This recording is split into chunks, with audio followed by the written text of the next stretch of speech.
watching Baby Chat TV.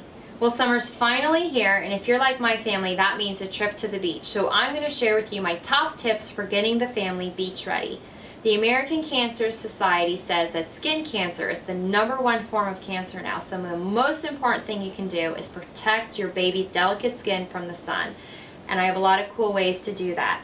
Coolbar is this great Australian company. They make protective clothing to protect your baby's skin from the sun. Their fabric is woven with zinc oxide, so everything is SPF 50. I love this beach hat. The brim is wide enough to protect the ears and the neck from the sun, and it's this really bright neon yellow color. So when you're admiring the waves on the beach and the toddler toddles away, you can find them quickly in this bright yellow color.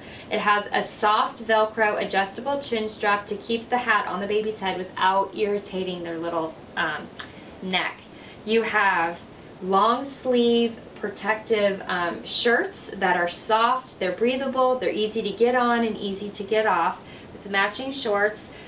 Carter's also has several really cute options. Here's some for a little girl. They're SPF 50, so they're safe, long sleeve, breathable, stretchable, cute. In our family, pool shoes are a must. One year, my daughter actually wore the skin off the bottom of her feet playing in the pool. But, you know, the sand at the beach is hot, there are sharp shells and rocks, and they also protect the kids' feet from the sun. So we always pack our pool shoes. I love this next item. It's so cute. They're called Babyators. They're little sunglasses for your little guy. They fit 6 months all the way on up to like 5 or 6 years old.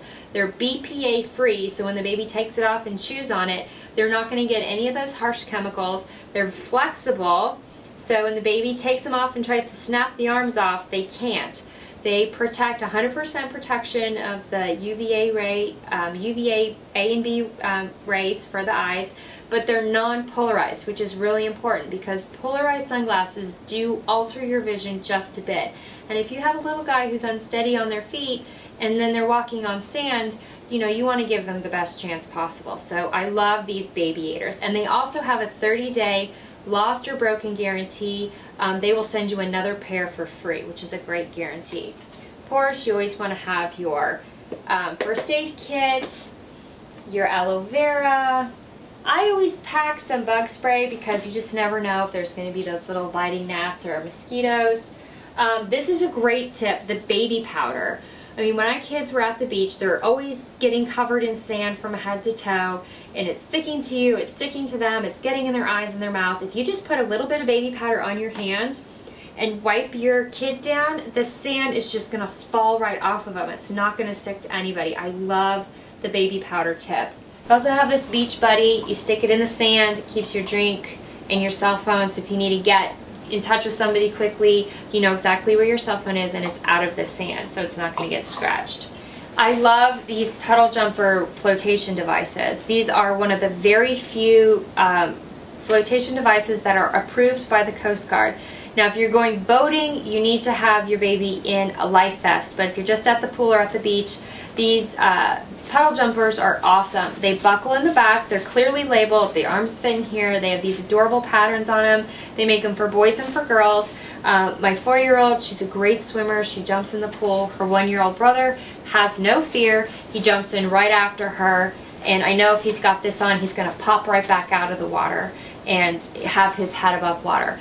Again, I cannot stress this enough, never ever ever leave your child unattended in any amount of water. Your child can drown in an inch of water, so even if they have this flotation device on, you should always be right there monitoring them. Another tip, because a lot of kids when they're at the beach, they don't like the texture of the sand, or the sand's too hot, the waves are too big, the salt water gets in their eyes and burns.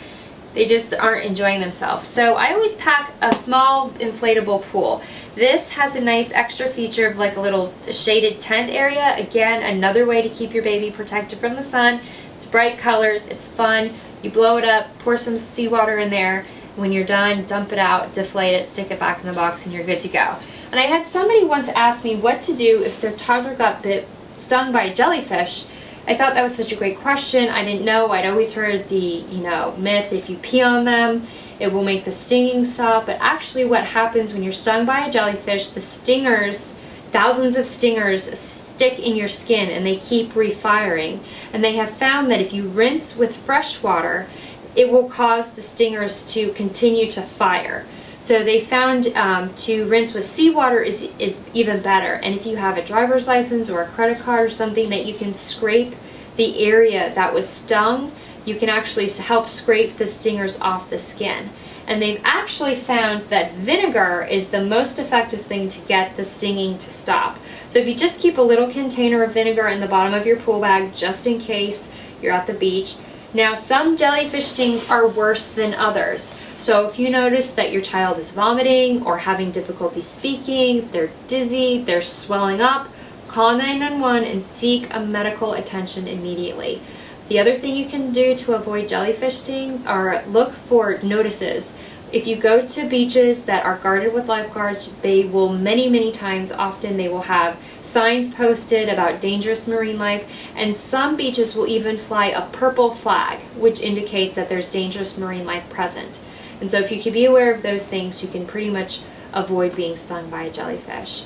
Well, those were just a few of my top tips. We'd love to hear from you, so please tweet us your best beach tips at BabyChatTV. Thanks for watching. We'll see you next time.